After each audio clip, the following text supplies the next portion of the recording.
오늘 우리에게 주시는 하나님의 말씀은 신약 성경 누가복음 18장 1절에서 8절까지 말씀입니다. 제가 가지고 있는 성경은 신약 성경 125페이지입니다. 누가복음 18장 1절에서 8절까지의 말씀을 함께 교독하시겠습니다. 1절 제가 먼저 읽겠습니다. 예수께서 그들에게 항상 기도하고 낙심하지 말아야 할 것을 비유로 말씀하여 이르시되, 어떤 도시에 하나님을 두려워하지 않고 사람을 무시하는 한 재판장이 있는데, 그 도시에 한 과부가 있어 자주 그에게 가서 내 원수에 대한 나의 원한을 풀어주소서 하되, 그가 얼마 동안 듣지 아니하다가 후에 속으로 생각하되, 내가 하나님을 두려워하지 않고 사람을 무시하나 이 과부가 나를 번거롭게 하니 내가 그 원한을 풀어주리라. 그렇지 않으면 늘 와서 나를 괴롭게 하리라 하였느니라. 주께서 또 이르시되, 불의한 재판장이 말한 것을 들으라. 하물며 하나님께서 그 밤낮 부르짖는 택하신 자들의 원한을 풀어주지 아니하시겠느냐? 그들에게 오래 참으시겠느냐? 내가 너희에게 이르노니 속히 그 원한을 풀어주시리라. 그러나 인자가 올 때에 세상에서 믿음을 보겠느냐 하시니라. 아멘. 오늘 성령께서 우리 모두의 마음을 열어주셔서 이 말씀을 주목하고 경청하고 반응하는 역사가 있기를 바랍니다. 저는 이 11번째 지금 비유로 전하는 이 말씀이 제가 참 좋습니다. 왜 좋은가 하면 아주 이 말씀이 실제적입니다. 예수님의 비유 중에 어려운 것도 좀 많이 있는데 이 비유는 아주 쉽게 해석이 되는 것입니다. 그래서 주님께서는 1절에 항상 기도하고 낙심하지 말아야 할 것을 뭐로 말씀하셨다고요? 비유로 말씀하셨다. 그래서 오늘 조금만 마음을 여시고 귀를 쫑긋 하시면 이 말씀이 여러분의 것으로 확인할 수 있는 것이에요, 여러분. 그리고 오늘 이 억울한 과부, 원통한 과부와 불의한 재판관의 비유에 대해서 나오는데 3절에 보니까 뭐라고 나오냐? 내 원수에 대한 나의 원한을 풀어주옵소서. 아주 인간적이에요. 와, 너무 인간적이에요. 그래서 그게 좀 와닿는 것 같고, 또 감사한 거는 응답까지 되는 거예요. 끝이 좋은 거예요, 끝이. 그래서 오늘 이 비유를 제대로 깨달으면 내 기도가 왜 이렇게 응답이 되지 않을까, 그렇게 낙심하는 분들 가운데 기도를 포기하지 말아야 되겠다라는 마음으로 회복이 되는 것이에요. 그래서 은혜의 선순환이 되는 거예요. 그러니까 기도하면 응답되시고, 응답하면 또 기도할 마음이 생기고, 또 기도할 마음이 생기니까 또 응답되고, 낙심하지 아니하고 기도하고, 이렇게 은혜의 선순환이 되는 거예요. 좀 더 빨리 할까요? 기도하면 응답되고, 응답되면 낙심하지 아니하고, 낙심하지 않으면 또 기도하게 되고, 기도하면 또 응답되고. 은혜의 선순환. 제가 이 오늘 이 은혜의 선순환, 참 꾸준한 기도에 대해서, 또 기도하는 자는 낙심하지 않는다는 이 내용을 이렇게 말씀을 하게 되는 이유가 있는데, 그것이 뭐냐면 저나 여러분이나 삶의 현장이 너무 치열한 거예요. 목회 현장도 치열하고 삶의 현장도 치열하고, 저는 목회자로서 자주 예민한 고통을 느낄 때가 많습니다. 지난주에도 절망적이고도 긴박한 상황 가운데 저에게 SOS를 치는 성도들도 계셨습니다. 지금도 코로나 때문에 연세 드신 분들 가운데 중환자실에서 생사의 기로에 계신 분도 있습니다. 말기암으로 투병 중인 분도 계시고, 또 암 때문에 음식 섭취가 안 돼가지고 뼈만 앙상하게 나온 분들도 있습니다. 어떤 분은 뇌출혈이 돼가지고 의식불명에 있는 분도 있습니다. 안타까운 일이죠. 거기 육신의 안타까운 것뿐만 아니라 이 국론 분열, 이게 참 또 안타까워요. 저에게는요, 진짜 힘든 거예요.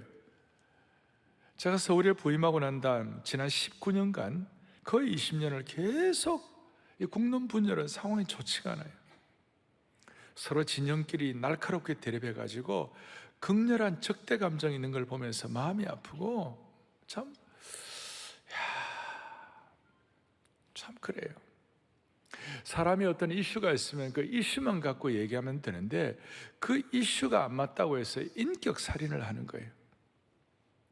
여러분, 우리 민족은 남이 아닙니다. 우리는 한민족이고 한반도에 살고 휴전선이 딱 갇혀있기 때문에 우리는 다 한 섬에 있는 거예요. 한 배를 탄 공동 운명체인데 우리 시각이 좁아가지고 좀 좁은 빠꼬미가 돼가 전체를 못 보는 거예요.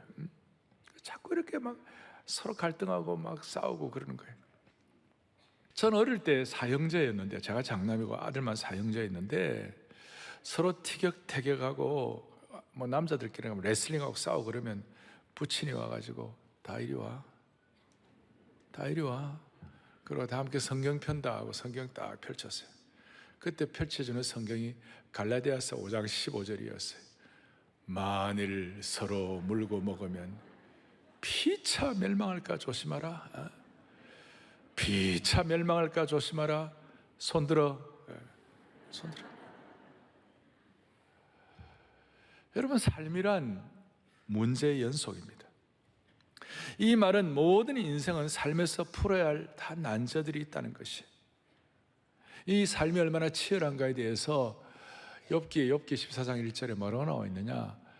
여인에게서 태어난 사람, 우리 다 여인에게서 태어난 사람들이, 여인에게서 태어난 사람은 생애가 짧고 100살을 살아도 짧고 걱정이 가득하다. 수천 년 전에 욥의 때나 지금이나 똑같다는 것입니다. 가까이는 지난 2년간 코로나로 인해서 자영업자들이 폐업이 속출하고, 우리 교회 간호사들은 사직서를 손에 들고 근무하기도 하고, 심지어 사정상 백신을 맞지 못한 사람들은 친구들과 식사조차 제대로 하지 못하는 현실이 된 거예요. 자, 이런 내용들을 앞에 놓고 저는 이렇게 한번 확인해 보세요. 모든 인생은요, 여리고로 가는 삶의 도상에 있다. 이게 무슨 말인가 하면, 예루살렘은 해발 754m, 그리고 여리고는 해수면 마이너스 258m, 거의 1000m가 이렇게 큰 차이가 나는데, 예루살렘에서 여리고로 내려가는 게 한 27km 정도 돼요. 그러니까 두 도시를 잇는 길은 거의 1000m를 내려가는 급경사를 이루고, 산악지대와 험한 바위와 동굴이 많아서 강도들이 숨어 있다가 지나가는 행인들을 약탈하는 것이 일상이었어요. 이걸 여행자들이 모를 리가 없었고 또 가고 싶지 않아요. 그런데도 불구하고 여리고에 장사를 해야 되고 비즈니스를 해야 되는 사람들은 자기 뜻대로 하지 못하고 그냥 가고 싶지 않아도 여리고에 일 때문에 가야만 하는 사람들이 많았어요. 그러니까 누가복음 10장에 보면 여리고로 내려가다가 강도 만난 사람이 나옵니다. 그도 그 길을 지나가다가 강도를 만나 가진 것을 다 빼앗기고 그것도 모자라가지고 강도에게 맞아서 거의 피투성이가 되어서 죽을 지경이 되었습니다. 어떻게 보면 우리 모두의 삶은 여리고로 내려가는 삶의 도상에 있는 것과 똑같아요. 인생 순례자의 모습이에요. 가고 싶지 않지만 어쩔 수 없이 삶을 살아내야 하니까 치열한 삶의 현장, 이거 다 있는 거예요. 오죽하면 워터게이트 사건으로 미국 최고 고위층에 있다가, 대통령 보좌관 고위층으로 있다가 감옥에 가게 되었던 척 콜슨이라고 있어요. 찰스 콜슨. 그가 감옥에 가면서 내가 살아온 인생은 산산조각이 났고 계속 살아갈 희망이 보이지 않았다. 내 미래가 영원히 수감된 것 같았다. 마음이 참 짠해지는 거예요. 내 미래가 영원히 수감된 것 같았다. 물론 첫 콜슨은 그 안에서 하나님 만나가지고, 하나님 러빙 갓, 하나님 만나가지고 그 인생이 새판짜기가 시작되었지만, 어쨌든 우리가 첫 콜슨이 감옥에 갔을 때처럼 내 인생은 산산조각이 났다, 어디에서도 삶의 희망은 보이지 않는다는 탄식을 하는 분들이 있을지 모릅니다. 또 어떤 분은 지금 당장 여리고로 가는 도상에 있는 분들도 있을 것입니다. 여리고로 가는 도상에 있는 그런 분들이 살 길이 뭡니까? 피투성이가 되어서 강도 만난 사람이 사는 유일한 길이 뭡니까? 선한 사마리아인을 만나야만 하는 것이에요. 아니, 선한 목자를 만나면 되는 것입니다. 저는 우리 성도들을 향하여 간절한 기도가 있습니다. 여리고로 가는 사람들처럼 아주 피투성이가 되고 고통스러운 분들, 삶의 여정에서 수많은 갓난신고를 겪는 분들, 주여 선한 목자 만나게 하시고 착한 목자 만나게 하여 주십시오. 그러니까 우리는 과거에 광야길 인생이라고 말하는데, 인생이 광야길 정도가 아니라 여리고로 가는 길이에요. 오늘 본문의 과부는 그런 의미에서 여리고로 가는 길에 있었던 과부였습니다. 제가 좀 더 자세히 설명을 해드리겠습니다. 말세의 믿음의 기도하는 믿음을 보겠는가? 치열한 삶의 현장 가운데서 기도하는 믿음을 보겠는가? 오늘 본문의 배경은 단순히 그냥 원통한 과부가 재판관 앞에서 이렇게 요청한다, 그 정도가 아니고, 모든 예수님의 비유는 하나님의 나라, 하나님의 나라의 핵심, 하나님 나라의 어떤 그 일꾼, 이런 것들을 말씀하시는데, 오늘 18장 1절, 오늘 이 불의한 재판관을 만난 과부에 대해서 말씀하시는 배경이 뭐냐면 17장 바로 뒤에 이렇게 나옵니다. 말세에 되면 한 사람은 데려감을 당하고 한 사람은 버려둠을 당할 것이다. 과연 그것이 일어날 수가 있겠는가? 그랬을 때에 예수님께서 오늘 18장 1절 바로 앞에 17장 37절 뒤에 이렇게 나와 있어요. 뭐라고 나와 있냐면 죽음이 있는 곳에는 독수리가 모이느니라 하시니라 그랬어요. 이게 뭔가 뜬금없이 갑자기 왜 말세 얘기가 나오는데 죽음이 있는 곳에는 독수리가 모이느냐, 이게 뭔가?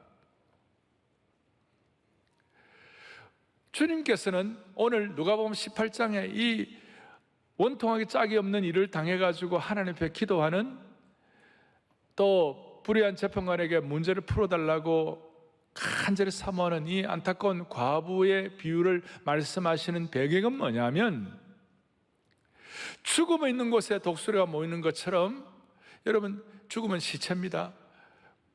시체가 있는 곳에는 당시에 중고대 근동이나 지금도 티베트 같은데, 그 다음에 북아메리카 같은 데 보면 독수리가 와가지고 시체를 쪼아먹는 것입니다.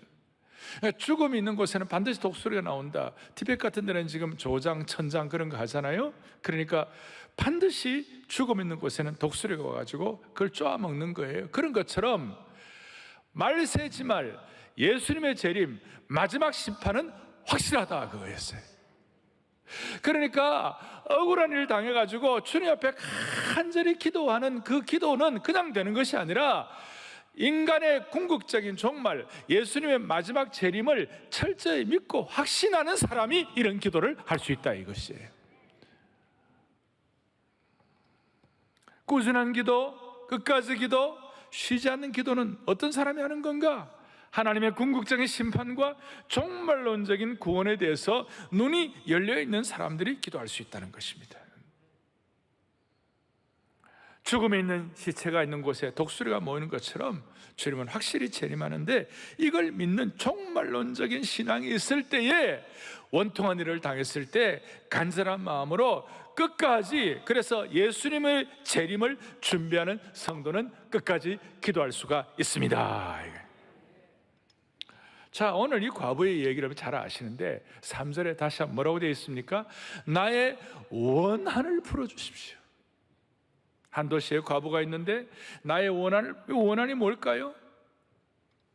남편 없이 혼자 살았기 때문에 당한 원한이 되었을 수도 있고, 또 혼자 해결하기는 것이 벅찬 문제였고, 도움을 받을 수 있는 자식도 없고 식구도 없고, 어쩌면 남편으로부터 재산을 물려받았는데 혼자 산다는 이유 때문에 누구에게 탈취당했는지도 몰라요.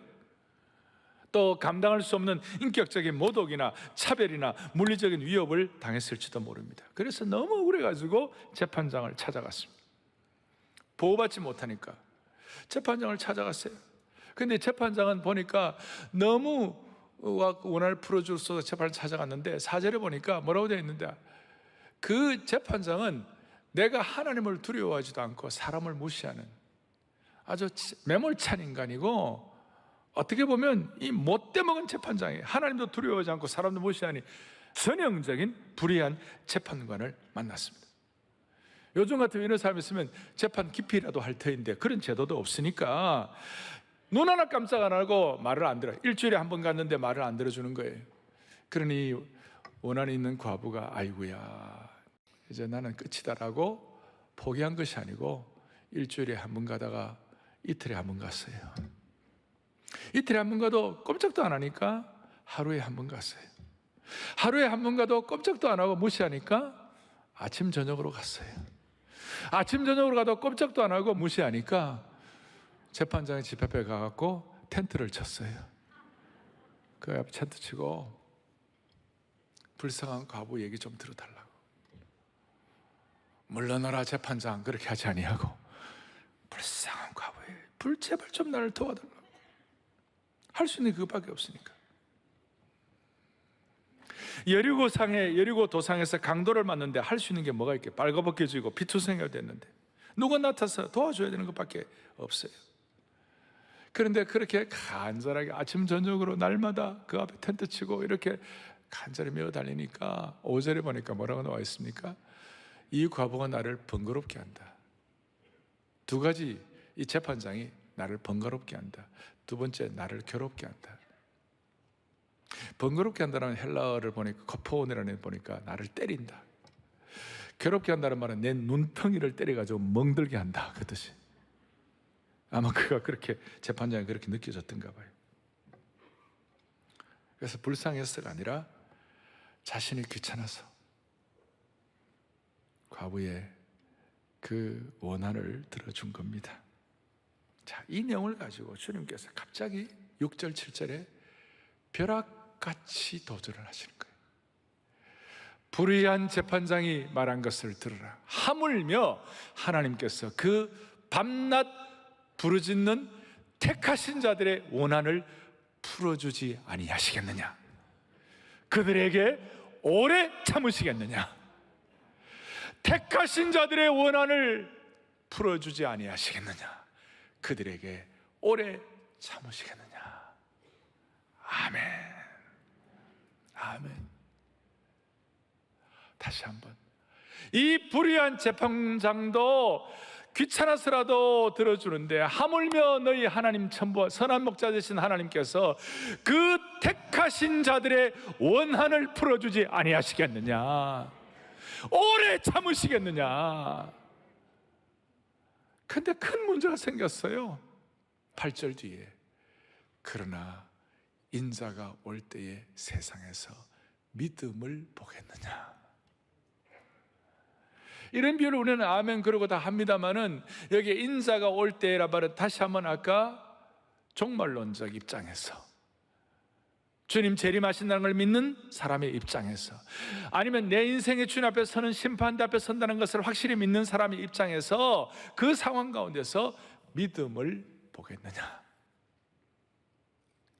주님의 안타까운 우리를 향한 도전이십니다.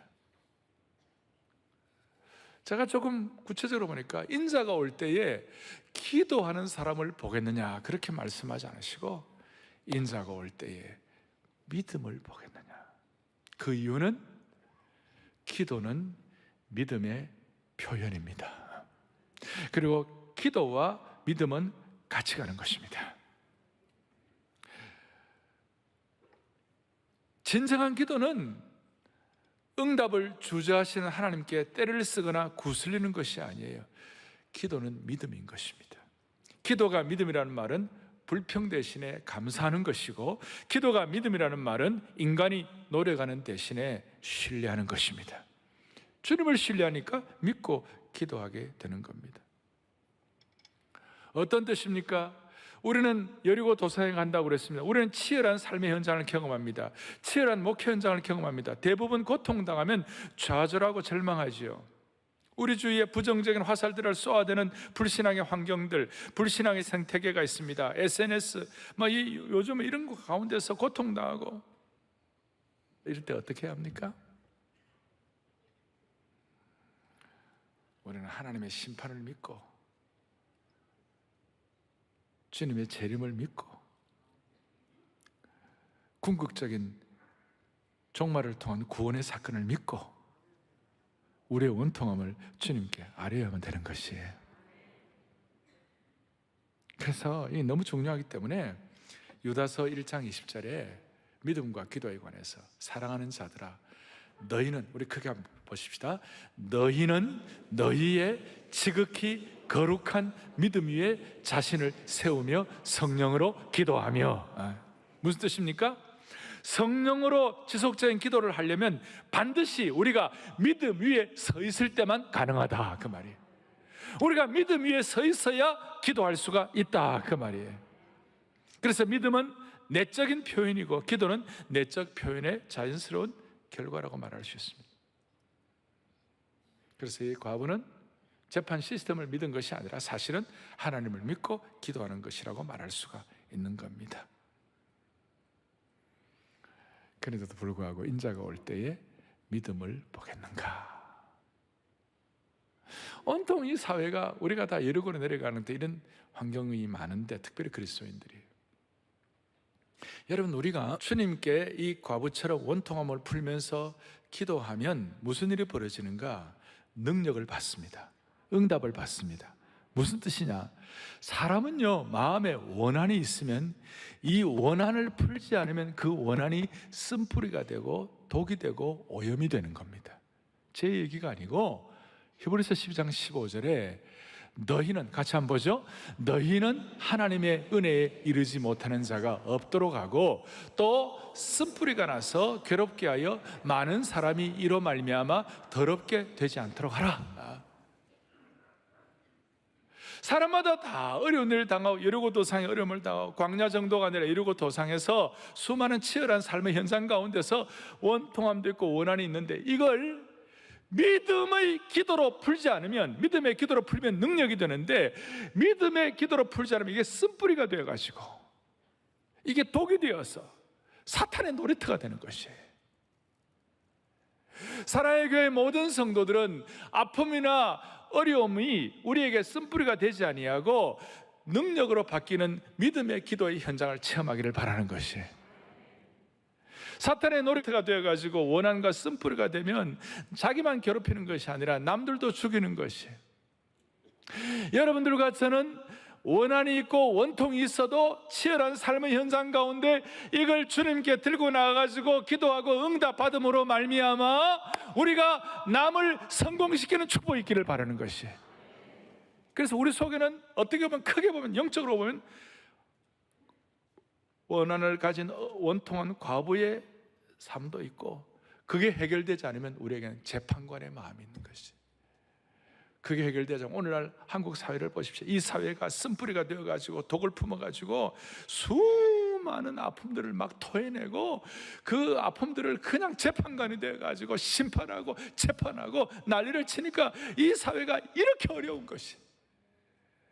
사랑하는 성도들이여, 사랑하는 형제 자매들이여, 우리에게 아픔과 원한과 어려움이 있다 할 때 이걸 주님께 들고 나와가지고 우리가 그것을 쓴뿌리와 독으로 만들지 말고 믿음의 기도를 통하여, 낙심하지 않는 기도를 통하여 우리 자신이 치유받고 능력을 얻어 남들을 성공시키기를 바라는 것이에요. 방법은 다른 방법이 없어요. 주님의 말씀에 은혜를 통하여 눈 녹듯 이 원한이 녹아내려야만 되는 것이에요. 또 하나의 이것은 응답인 것이에요. 과부의 간절한 기도를 통하여 우리의 원한을 풀 것인가? 아니면 그것이 원통함과 독과 쓴뿌리가 되어가지고 계속 우리를 괴롭히고 남을 정죄하고 판단할 것인가? 재판관이 되지 말고 하나님께 믿음의 기도를 통해 응답받는 주의 신실한 종들이 되기를 소망하는 것입니다. 그래서 우리가 선택해야 합니다. 얼마나 어려우면 로마서 12장 핍박받는 로마 교회를 향해서 그 어려운 가운데서 너 핍박받고 원한 갖지 말고 로마서 12장에 소망 중에 즐거워하며 환난 중에 참으며 기도에 항상 힘쓰라. 그 환난과 원한이 있어도 기도에 항상 힘쓰라. 첫사랑을 잃어버린 에베소 교회를 향해서도 뭐라고 말씀하는가? 항상 성령 안에서 기도하라. 이단 때문에 고통하는 골로새 교회를 향해서도 뭐라고 말씀하는가? 기도를 계속하고 기도에 감사함으로 깨어있으라. 구약에 있는 성도들은 시편에 뭐라고 말씀하고 있습니까? 백성들아 시시로 항상 그를 의지하고 그의 앞에 마음을 토하라. 쓴뿌리가 되어가지고 독이 되어가지고 그걸 녹여내지 못하고 가슴앓이 하지 말고. 그래서 우리가 이 일을 위하여 몇 가지 결단을 해야 돼요. 뭘 결단해야 되는가? 첫 번째, 여러분 기도가 여러분과 저의 삶에 항상 기도하고 이런 내용들이 거룩한 습관이 되어야 되는 것이. 무슨 말인가 하면, 여러분 오랜만에 기도하는 것이 어렵겠습니까? 자주 기도하는 것이 어렵겠습니까? 다 이 경험자들 하는 얘기예요. 여러분 오랜만에 기도하는 게 훨씬 힘듭니다. 늘 기도하는 사람은 기도가 힘들지 않습니다. 하루에 5km, 6km씩 조깅하는 사람들은요, 그게 뭐 그렇게 하는 거예요. 근데 아주 오랜만에 조깅하는 사람 3km 조깅하고 기도가 거룩한 습관이 되어야 하는 거예요. 그래서 기도에 용불용설이라는 게 있습니다. 기도하면 할수록 더 하게 되고 할수록 잘하게 되는 것입니다. 기도가 좋은 의미에서 거룩한 습관이 되어야 합니다. 습관이 된다는 것은 라이프 스타일이 되는 것인데, 우리가 생활화되는 것이 밥 먹는 거, 그 다음에 잠자는 거, 걷는 거, 뭐 이런 것들은 다 우리의 삶의 하나의 라이프 스타일이에요. 기도하는 것이 자연스럽게, 삶 자체가 기도하는, 밥 먹는 것처럼 꾸준한 기도가 자연스럽게. 그래서 아까 말한 은혜의 선순환, 기도하면 응답받고, 응답받는 게 용기가 되고, 낙심하지 않으니까 또 기도하게 되고, 기도하니까 또 응답받고, 응답받으니까 또 응답받고, 뭐 이렇게 기도 은혜의 선순환인데, 이게 변증법적 악순환이라는 게 있어요. 그게 뭐냐? 기도 안 하니까 응답 못 받고, 응답 못 받으니까 또 낙심하게 되고, 낙심하게 되니까 기도 안 하고, 기도 안 하니까 또 응답 못 받고, 응답 못 받으니까 또 낙심하게 되고, 낙심하게 되니까 또 기도 안 하고, 기도 안 하니까 또 응답 못 받고, 응답 못 받으니까 또 낙심하게 되고, 낙심 못 받으니까 또 다다다다다다. 이게 변증법적 악순환이라고 그래요. 이게 자연스러워요. 자연스럽게. 우리가 비행기가 이륙할 때도, 이륙할 때 좀 힘이 들지 어느 정도 비행 고도에 올라가면 순항하게 되잖아요. 그래서 이런 기도의 꾸준한 기도, 종말론적인 어떤 시각을 가지고 자연스럽게 원한을 우리가 사람에게 풀지 않고 하나님께 나아가지고 우리가 재판관이 되지 않은 은혜를 받게 되면 이게 고도에 올라가는 거예요. 그러면 자연스러운 기도가 거룩한 습관이 되는 것이에요. 그래서 저는 기도가 거룩한 습관, 꾸준한 기도가 되는데 도움된 것 두 가지가 있었어요. 하나는 단숨의 기도, 영적 슬로건이 있는 기도. 단숨의 기도, 영적 슬로건이 있는 기도라는 것은 어떤 뜻인가 하면, 우리가 늘 마음에 품고 있는 것이 있어요. 저 같은 경우는 주여 내 믿음의 전성기를 주옵소서. 주여 하나님 앞에 평생 쓰임받게 하여 주옵소서. 주님 불쌍히 여겨 주옵소서. 주여 내 생명에 기적을 주옵소서. 주여 은총의 표징을 보여주시옵소서. 주여 살아서는 충성, 죽어서는 영광되게 하여 주시옵소서. 저는 단숨에 슬로건 있는 기도, 토요일마다 주여 내일 예배를 살려주시옵소서. 평생에 주여 내일 예배를 살려줘. 그래서 늘 드리는 예배지만 내일 예배를 살려주시고, 내일 말씀을 살려주시고, 내일 찬양과 기도를 살려달라고. 오늘도 여러분 마음속에 근심 있는 사람은 구하라 주 그 찬양하셨는데 얻으셨어요? 정말 감사함으로 있잖아요. 주일 예배를 살려달라고. 그 찬송은 제가 중학교 다닐 때 명향식 선생님이라고 무척산 기도원에서 마음속에 근심 있는 사람이 그 처음 배웠는데요, 너무너무 좋은 거예요. 너무 좋아. 다 감사합니다. 그 마음의 원한과 슬픔과 심지어 우리가 부족한 게 있다 할지라도 주님 앞에 다 구하면 주님이 응답하시는 것이다. 그냥 그게 단숨에 영적 슬로건인 기도가 예배를 살려주시는 거예요. 내 평생에 쓰임받도록 은혜를 베풀어 주시는 것이에요. 성령님이여 날마다 나를 녹여서 사용하여 주옵소서. 이런 단숨의 영적 슬로건인 기도. 그래서 우리는 이런 기도를 통하여 하루도 한 주도 그냥 적당히 살지 아니하고 거룩한 습관을 가지고 기도의 삶을 살게 되는 것이에요. 또 하나는 모든 일상을, 비슷합니다, 모든 일상을 기도로 승화시켜야 되는 거예요. 그러니까 우리의 삶 자체가 기도가 되는데, 여러분, 기도가 노동이다, 노동이 기도다, 이런 말이 있어요. 기도가 노동하는 건 힘들고 또 노동 자체가 기도라는 그런 뜻도 있지만 우리의 삶, 일상의 삶 자체가 기도가 된다, 그런 뜻도 포함되어 있는 거예요. 이런 것이에요. 여러분, 이렇게 운전하다가 앞에 꽉 막히고 교통이 복잡하잖아요. 그럴 때는 어떻게, 일상화된 기도가 뭐예요? 주여, 내 앞에 있는 홍해가 갈라지게 하여 주십시오. 나를 꽉 막고 있는 이런 모든 것들이 좀 정리되게 하여 주십시오. 그냥 자연스럽게 있잖아요. 우리 교회 성도들 가운데 공무원들로서 주민센터에서 일하는 분들 막 대기 번호표가 막 많고 그러면 짜증이 막 나오고, 보통 사람은 그렇게 하잖아요. 그런데 기도를, 주여, 예수 믿는 제 삶에 생명이 뿜어져 나오게 해가지고 저분들에게 이 영적인 은혜의 기운이 좀 전달되게 도와달라고. 실감을 별로 못하실 겁니다. 그게 일상의 기도가 된 것이 일상이다. 삶 전체가 일상의 기도가 되면요, 무슨 일이 벌어지냐, 영적 자유함이 생기는 거예요. 영적 자유함 가운데서 삶이 기도고, 기도고 삶이고, 이렇게 자연스럽게 되는 거예요.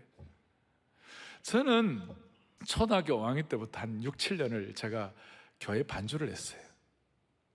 저희 부친이 개척교회였기 때문에 반주할 사람도 없고 이래가지고, 그래서 그때는 피아노도 비싸서 없고 풍금 있어요. 풍금, 올겐. 제가 올겐 전공입니다. 제가 제일 처음에 한 게 풍우대작 할 때와 비바람이 칠 때가 F예요. F. 네 줄 가까이 하게 하면 G예요. G. 만입이 네 개 있으면 A 플랫이에요. 네 줄은 강한 성이에요. 옛날에는 D였는데 요새는 C가 돼가지고 메가리가 좀 없어요. 이 몸의 소망 무명가 F예요. 근데 이게 자연스럽게 하다 보니까요, 그 올게는요, 그 풍금은 제가 깜깜한 밤에 악보 아무것도 없어 제가 다 칠 수 있어요. 믿어주세요. 진짜예요. 피난처에 있으니 환난을 당한 자 이리 오라. F예요. F. 빛나고 높은 보좌와 A예요. 맞죠? 자유함이 생긴 거예요. 하다 보니까. 자연스럽게 하다 보니까 자유함이 생긴 거예요. 거룩한 습관, 단숨에 슬로건이 있는 기도, 그 다음에 기도가 일상화가 되게 하라. 이 모든 것이 자연스러운 거예요.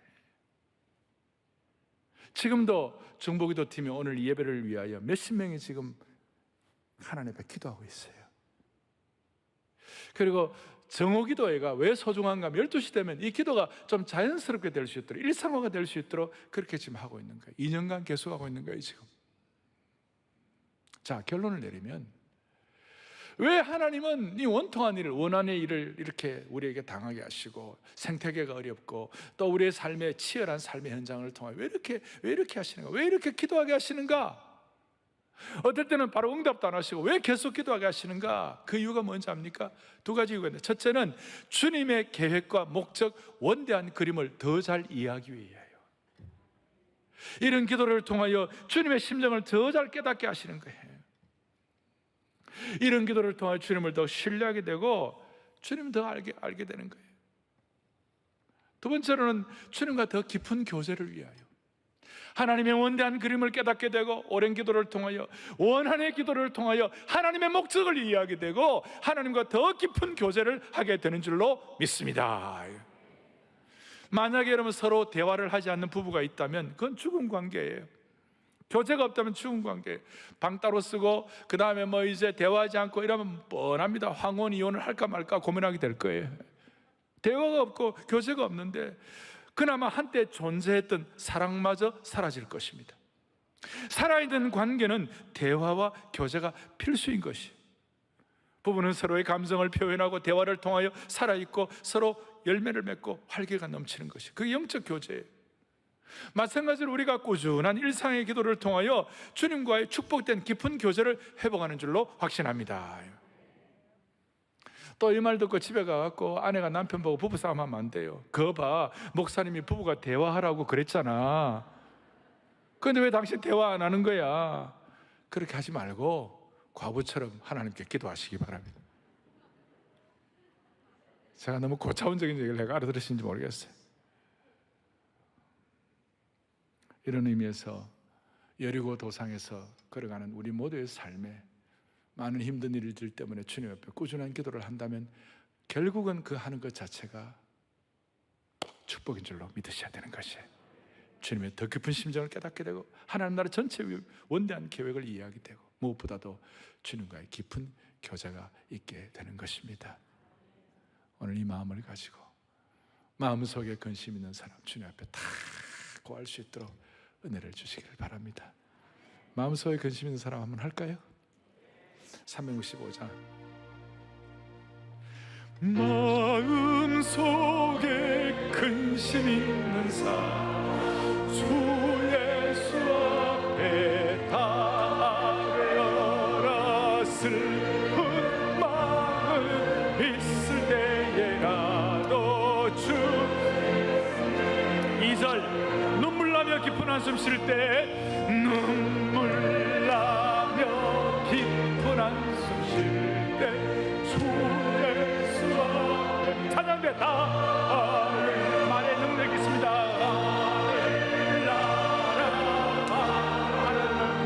찬송의 능력 있습니다. 주 예수께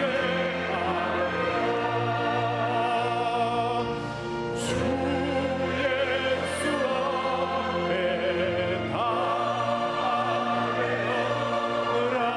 주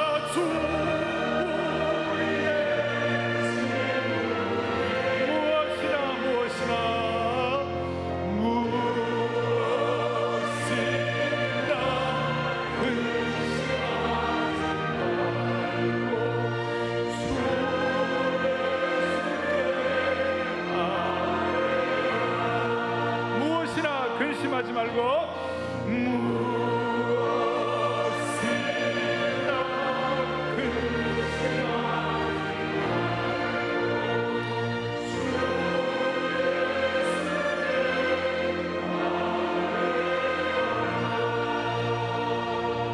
사랑하는 영가족 여러분, 우리는 언제까지 기도해야 합니까? 끝날 때까지 끝난 것이 아닙니다. 우리의 기도를 통하여 주님과의 깊은 교제가 더 회복될 때까지, 우리의 기도를 통하여 하나님의 원대한 그림을 깨달을 때까지 우리는 계속 기도를 통하여 우리가 주님의 심정을 깨닫게 되기를 소망하는 것입니다. 가슴에 손을 얹겠습니다. 저와 같이 기도하겠습니다. 하나님 아버지, 오늘도 우리가 낙심하지 않고 꾸준히 기도할 수 있도록 은혜 주시니 감사를 올려드립니다. 주님의 이 확실한 음성을 그냥 귀로만 듣지 말고 이제 내일부터 실천할 수 있는 능력을 허락하여 주시옵소서. 오늘 우리 모두가 다 여리고 도상 같은 인생길에서, 피투성이의 인생길에서 끝까지 기도하는 정말 목자의 심정을 깨닫는 저희들로 삼아 주시기를 원하옵나이다.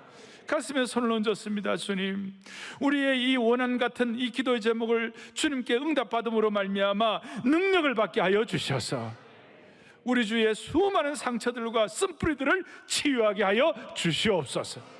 끝까지 하나님의 나라와 하나님의 궁극적인 심판에 눈이 열려 끝까지 꾸준히 기도하는 일상에서 기도의 용사들이 되게 하여 주시옵소서. 이 기도를 통하여 이 민족과 공동체와 우리 가정이 보호받을 수 있도록 은혜 주실 줄 믿사오며 우리 주 예수 그리스도 이름 받들어 간절히 기도 올리옵나이다. 아멘.